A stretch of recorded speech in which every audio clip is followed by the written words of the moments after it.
Hello, good afternoon. Ako po si Heidi ng Bulacan. Pumunta lang po kami dito para magpasalamat kasi nung first reading ni Ma'am J. Costura, nagkatotoo siya. Pumunta kami dito before ah, 2022, maybe October yon. Pagkatapos, yung hula niya sa akin, yung card reading niya sa amin noon, sabi niya mananalo daw kami doon sa lupa na ang tagal-tagal na naming pinaglalabanan sa kaso. Successfully, kahit akala ko noong una parang hindi yun magkakatotoo kasi very impossible, saka madaming dinadaanan, parang susuko na nga ako. The only hope I have, isa na doon yung nasabi ni Miss J na mananalo kami. Ngayon po nga, kaya nagbalik kami, nanalo na kami. Yun po. Kaya pumunta kami dito para magpasalamat. Pagkatapos sabihin ko lang na totoo talaga yung sinabi niya noon sa amin, sa akin, na mananalo. Kaya I'm so very blessed na nanood ako. Pagkatapos nagkaroon ako ng idea, parang help baga sa akin na sa amin na magtiwala, pagkatapos mag-hope na someday somehow matatapos din talaga ang kaso. Kaya napunta kami dito kasi parang may tatanong pa din kami sa kanya. Miss J. Costura, maraming salamat po sa binigyan niyo ako ng hope doon sa pag-reading ninyo sa akin. Sana maging successful ka pa, maging you're in good health para madami ka pa na gaya ko na matulungan mo kahit papano yung mga taong wala ng hope na sa kanilang buhay, na sometimes tayo baga, we are poor, they are rich. Minsan wala na tayong kakayahan na parang sumusuko na tayo. Kaya nagpapasalamat ako, sana madami pang gaya ko na matulungan mo. Thank you very much, Miss J. Good health po sana kayo always. And God bless. Hi sa mga Nostronatics worldwide. Today is another day and gusto ko magpasalamat kay Dr. Baker for making me beautiful. Yan. So, and gusto ko din magpasalamat sa Urban Smile for, having my perfect smile na soon. So, I'm wearing my hair extension kay Shara. Maraming salamat sa mga suporta ninyo para gumanda tayo lalo. So, andito ngayon si ate, no? Nakakamangha, masarap sa pakiramdam kasi it's like buong pamilya sila bumisit sa akin. Ayan. So, ngayon, titingnan ko kung anong cards ni ate. Kasi, actually, hindi ko na sila maalala. Si ate na pa-remember sa akin na, hey, Miss J, bumalik kami sa'yo. Yan. So, ito na. Ready ka na, ate? Yes po. And, gusto ko palang i-remind sa inyo na mag-ingat-ingat po kayo sa mga scammer. Wala po kaming binubuong group chat, lalo na sa mga admin ko. Dalawa lang po ang admin ko, si Irene at saka si Abby. Wala na pong iba. Yan. So, kung gusto niyo po kung magpapa-schedule po kayo, make sure na i-video call niyo. Wag kayong pumayag kung voicemail lang or yung kasi ang daming na-scam din. So, ginagamit nila yung bumubuo sila ng grupo, yung ginagamit nila mga pictures ng mga admins ko. So, nakakalungkot lang isipin talaga na mga may opportunistic na tao pa rin dito sa atin. Yan. So, now, ate, I want you to focus. I want you to pick one card. So, ito na. Okay. So, this is you, ate. I'm hoping that this is a red card.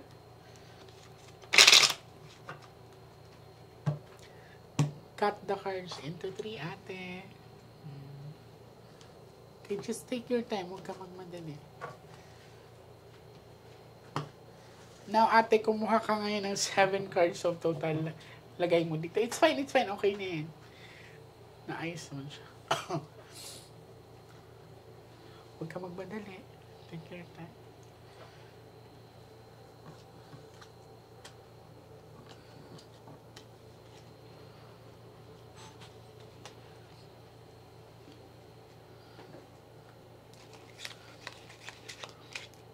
Seven na po. Dalawa pa po. So, ate, I have the first set of your cards now. So, this is you. I'm hoping that this is a red card. Okay? Okay, so flower ka. Dalawa ang mukha ng bulaklak, no? It's, dalawa kasi to, ate. It's like, tutubo ka or malalanta ka. Pero, ang flower kasi that represents of being sensitive. Okay?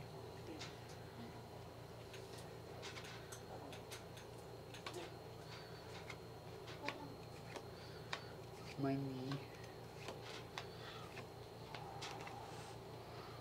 Okay. Ilan anak mo lalaki, te? Isa po.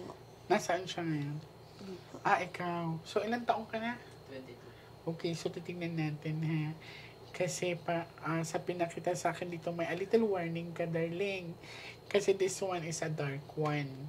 So, titingnan ko kung this is like accident or tinatawag na may a little hospitalization ka kasi.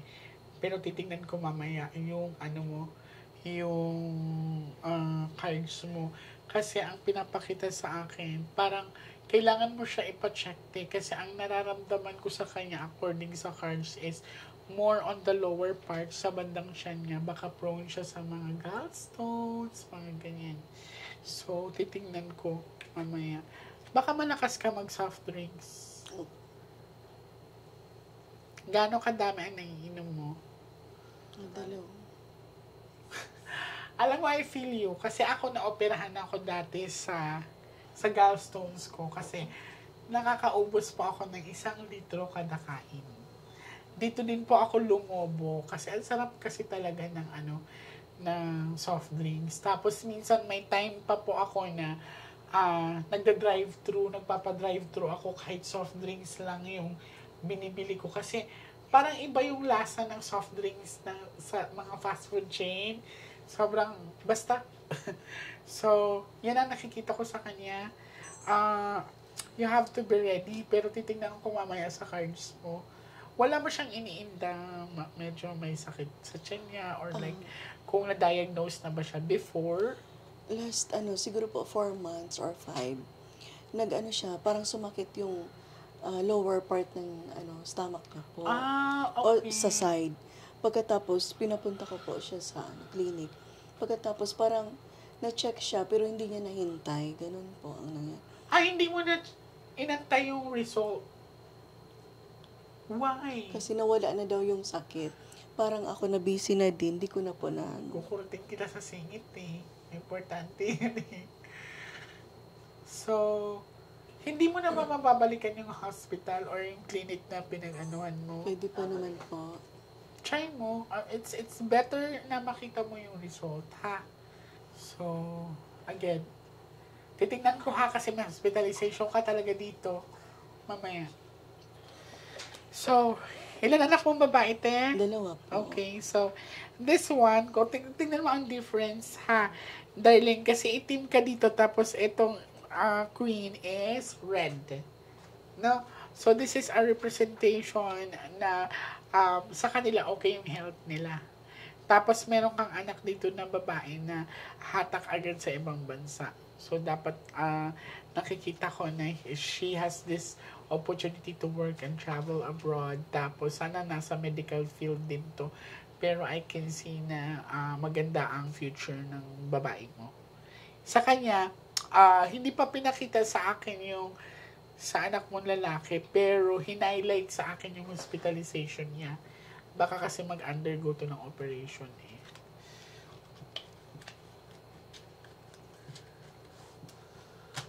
Ayan. So, sa mga Nostranatics worldwide, pasensya na kayo sa mga nails ko. Hindi ako nakapagpaayos sa sobrang busy.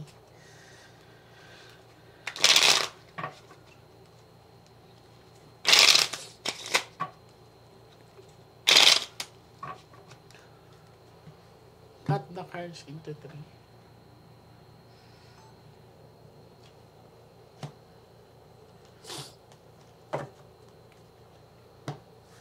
Kuha ka ate ng 9 cards of total, lagay mo dito. Ayan. So, naiintriga siguro ang makakapanood nito kung anong itsura ni Kuya. Well, si ate she's pretty, no? And si Kuya is mukhang bombahin.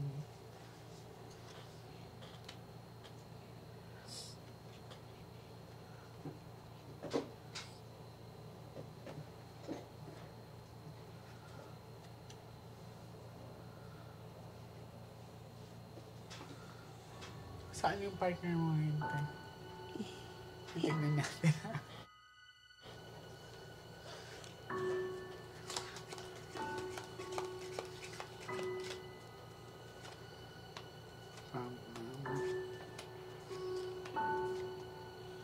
Okay, 7 of hook. This one, this is a representation. Ayan, lumabas ka na naman. Okay. You're very consistent, darling. And, susubaybayan talaga kita. Kasi, uulitin ko ang flower, di ba? They are very sensitive. And, kailangan silang alagaan. I have a question, ate. Medyo naguluhan ako sa love life mo. Kasi, 10 at saka 5, so nahati. And then, 7 of hook, sharp object heart. Hindi ka ba nahiwalay sa partner? Yes. Nahiwalay ka sa partner. So, sa mga tatay nila. Pero iibig ka daw muli. Yan. So, sa pinapakita sa akin dito, dumaan si ate sa crackdown relationship. And, alam mo, nakakagulat nito kasi this is 7 of hook diamond. May ipapahukay daw sa bahay nila. Yan. This is diamond kasi. Pero titingnan ko pa to, ate. Kasi sharp object, no? So, ibig sabihin, maghuhukay ka. Baka may mag-offer sa inyo, pero mag-pray ka na lumabas ang Ace of Diamond. If in any case, if you allow me, I can visit your land. I can visit your house para maramdaman to. Okay?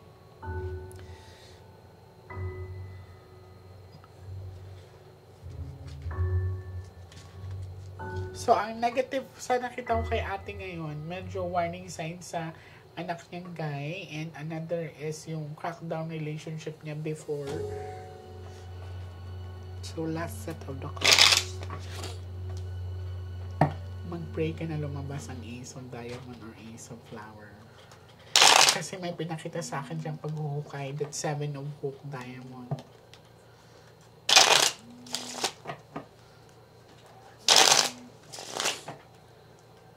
Cut the cards into 3.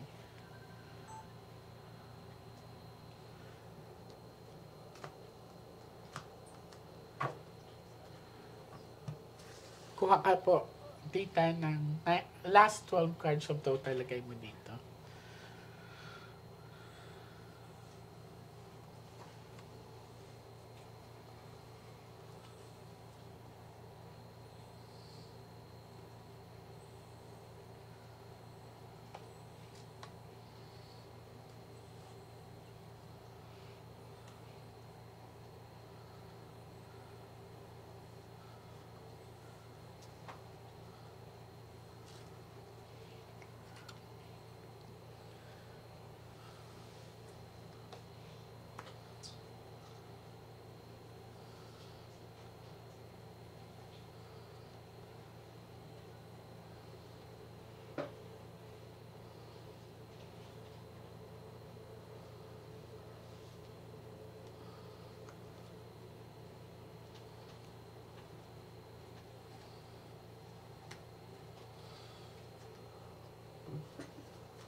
$50-50.